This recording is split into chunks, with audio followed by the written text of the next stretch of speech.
The bell above the door gave a lazy jingle as the Blackwell family stepped into Maple and Maine, a cozy, rustic diner tucked off a quiet highway in a predominantly white town. Sunday brunch was in full swing. Clinking cutlery, bottomless coffee, murmurs over waffles and eggs. The room smelled like maple syrup and home cooking.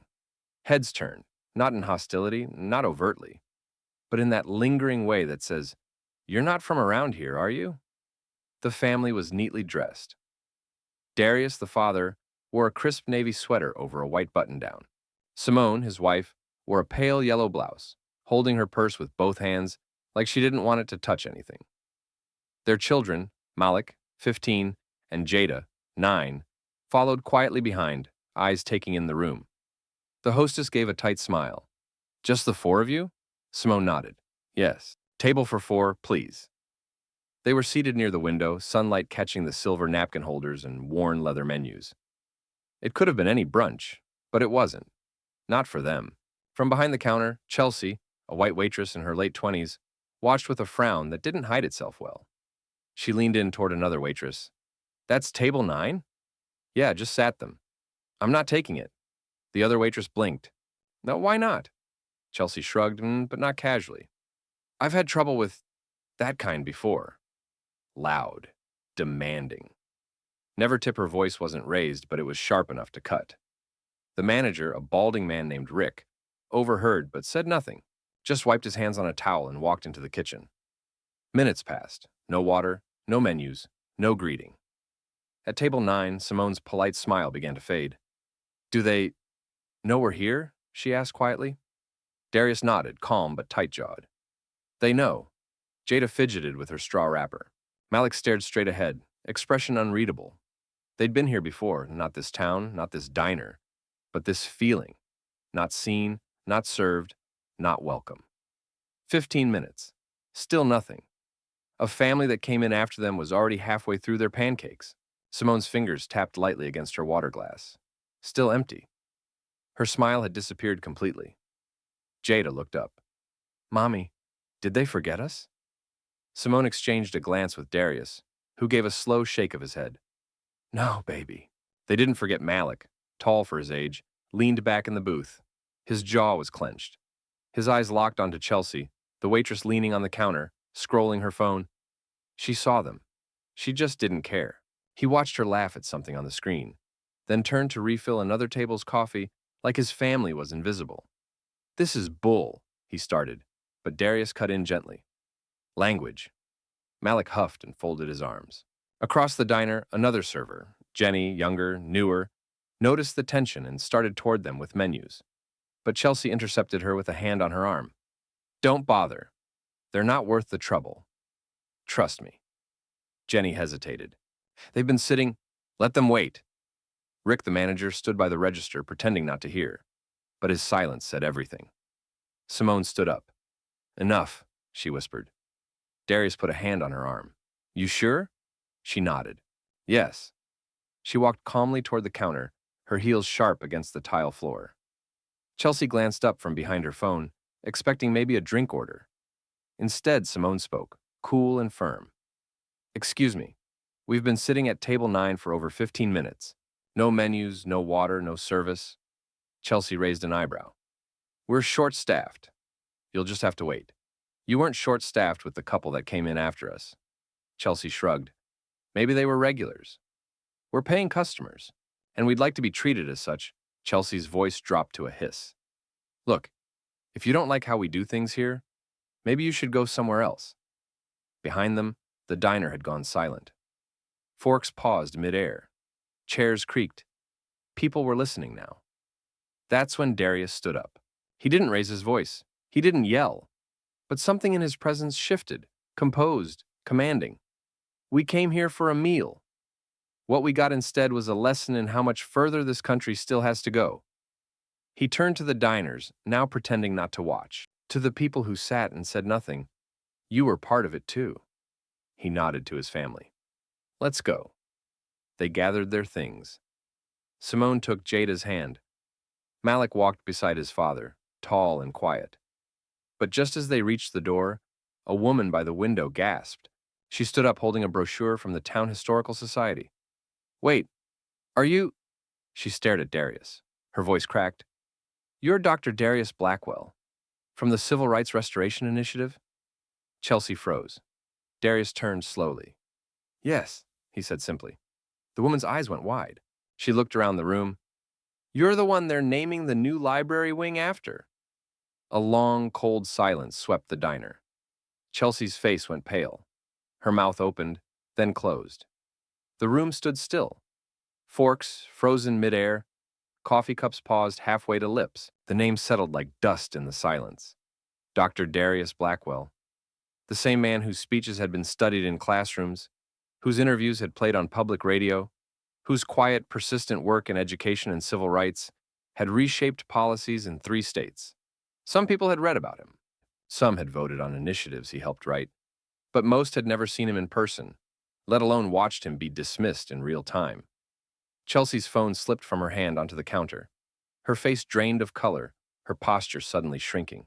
She looked at Darius, then at Simone, then at the 2 kids who had sat quietly, waited politely, and endured everything she'd chosen not to see. Guilt surged like a flood. She opened her mouth, but words failed. Not because she didn't have anything to say, but because nothing she could say would undo what she had done.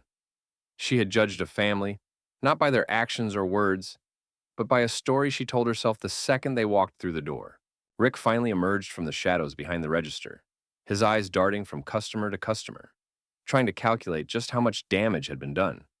His voice was low, rehearsed, useless. He said they could eat for free, that this was a misunderstanding, that it didn't reflect the values of the diner, but no one believed it, especially not Jenny, who now stood to the side, her face tight with shame for not speaking up sooner. Darius looked at Chelsea for a long time, not with anger, not even with disappointment, just with clarity, the kind of gaze that makes a person see themselves more honestly than they ever wanted to. He didn't need to scold her. The silence was punishment enough. Simone stood tall beside him, unflinching, her fingers gently stroking Jada's hair. Malik stared straight at Chelsea, not with hatred, but with the kind of tiredness no teenager should ever have to carry.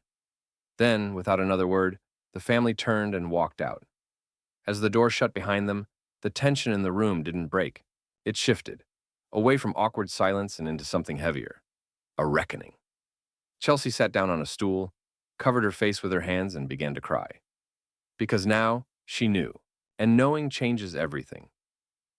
The bell above the diner door gave one last soft jingle as the Blackwell family disappeared into the bright afternoon sun. But inside, the air felt heavier than before. Customers whispered. Some kept their heads down. Others looked toward the counter where Chelsea still sat, hands shaking slightly, a napkin pressed to her lips to muffle the quiet sobs. She wasn't crying because she'd been caught. She was crying because something deeper had cracked. The part of her that believed she was not like that she just had a bad day, that she wasn't one of those people. Rick muttered something about taking a break and ducked into the back, leaving Jenny to handle the mess. Jenny stood still for a long moment, then finally picked up a pitcher of water and walked over to the now empty table 9. She cleared the unused silverware gently, like it deserved more respect than it had been given. She filled the glasses anyway. Something about the small act felt right, even if it was too late. In the corner, the woman from the Historical Society sat frozen, brochure still in hand, eyes wide with disbelief. She hadn't expected to meet Darius Blackwell. She certainly hadn't expected to watch him be humiliated in her favorite Sunday spot. Her husband nudged her gently, and she said nothing, only folded the brochure slowly and placed it into her purse, as if it now carried more weight. Chelsea wiped her eyes and looked out the window, hoping, foolishly, that maybe she'd see the Blackwell family still in the parking lot. Maybe they hadn't really left yet. Maybe there was still time to apologize, to fix something. But the car was gone. And even if it wasn't, she wasn't sure what she'd say. No words could rewind the way her assumptions had written the script before the family even sat down. That night, she lay in bed, unable to sleep. She searched Darius Blackwell's name. She read about the education programs he'd started, the after-school literacy initiative, the quiet scholarships he'd funded under other people's names so kids wouldn't feel charity. She read interviews where he spoke with calm brilliance about dignity, about teaching kids how to carry themselves even when the world refused to see them fully. and the weight in her chest grew heavier with each line. For the first time in a long time, Chelsea didn't feel like the victim of a changing world. She felt like the reason it still needed to change. The next morning, the diner opened on time, but everything felt different.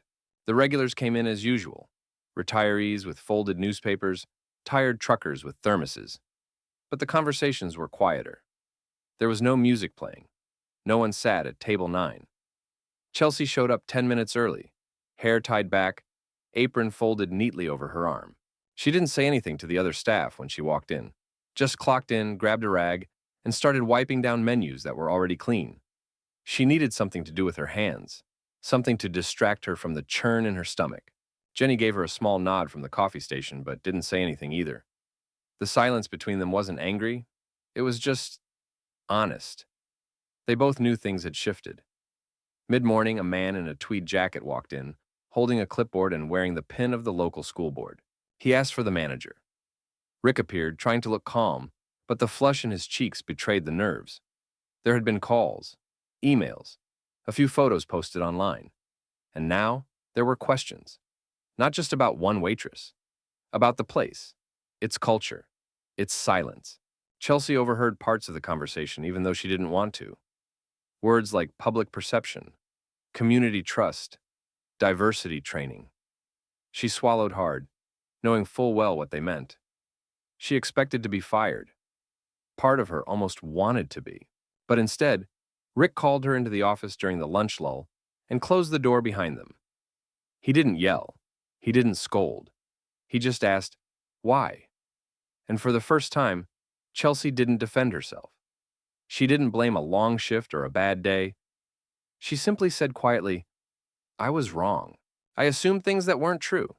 I treated them like they were less. And I have no excuse. Rick stared at her for a long time before nodding. Then, he handed her a flyer, a community workshop happening that weekend. Implicit bias and everyday change. A guest speaker was listed at the bottom. Dr. Darius Blackwell? Chelsea stared at the name. She nodded once. She would be there. Not to fix her image, not to save face, but because for the first time in her life she realized how much she didn't know, and how much harm silence could cause. As she left the office and stepped back into the dining area, she caught her reflection in the mirror near the bar. Same face, same eyes. But this time, she saw it clearly. The community center was already half full when Chelsea arrived. Folding chairs lined up in uneven rows, the smell of brewed coffee and dry erase markers lingering in the air. People chatted softly, some flipping through printed programs, others glancing toward the front where a banner read, Building Bridges, a Talk with Dr. Darius Blackwell. Chelsea sat near the back. She didn't wear her diner uniform. She didn't bring a notepad or pretend to be taking notes. She just listened. Darius stepped up to the podium without introduction. He didn't need one. He wore a plain gray blazer, no tie, his voice steady, warm, and unshaken. He spoke not about anger, but about patterns. About how racism wasn't always loud. That often it was quiet, casual, polite even. It showed up in assumptions, in silence, in who we choose to serve and who we pretend not to see. Chelsea felt every word like a stone dropped in still water. She didn't cry this time. She just sat with it. And then, as the talk ended and applause filled the room, Darius stepped down from the stage. People gathered to speak with him. Teachers, community leaders, students. But as the crowd thinned, Chelsea stood and walked slowly toward him. He saw her before she reached him. Their eyes met. She opened her mouth, unsure of where to begin, but he simply nodded once, the same calm, steady way he had in the diner, and waited.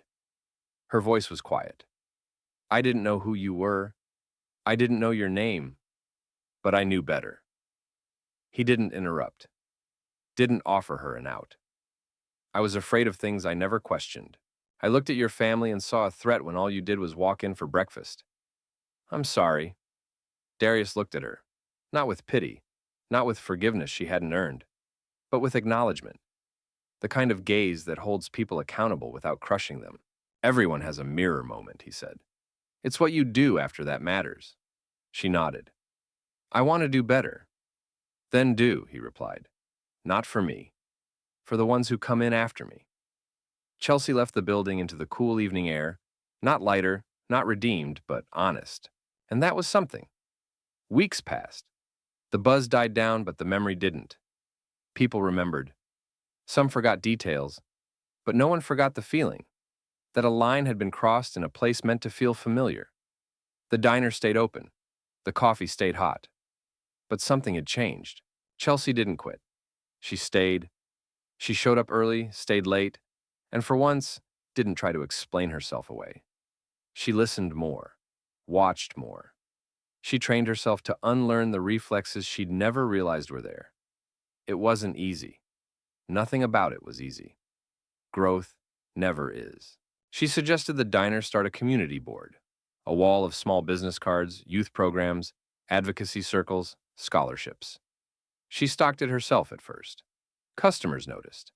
Conversations began to shift. Even Rick, grudging at first, began to see the diner as more than just a place to flip pancakes and refill mugs. Then, one Sunday morning, the bell above the door jingled again. The Blackwell family walked in. No fanfare, no announcement, just quiet confidence. Darius wore the same navy sweater. Simone held her purse just the same. Malik was taller now, or maybe just standing straighter. Jada clutched a chapter book against her chest. They paused at the hostess stand. Chelsea, already walking toward them, caught her breath. "Table 9's open," she said, voice calm, clear. "If you'd like it." They nodded. "Saturday?" Simone offered the faintest smile. Chelsea brought menus immediately, poured water, left space. No chatter. No performance. When she returned with coffee, Malik looked up. "Thanks," he said. Chelsea met his gaze. "You're welcome." It was small, but it was real. That morning, as sunlight poured through the diner windows, Table 9 was filled with laughter, forks clinking, soft smiles, and the unspoken knowledge that things don't fix overnight, but they can begin again. And sometimes, healing starts not with a speech, but with a seat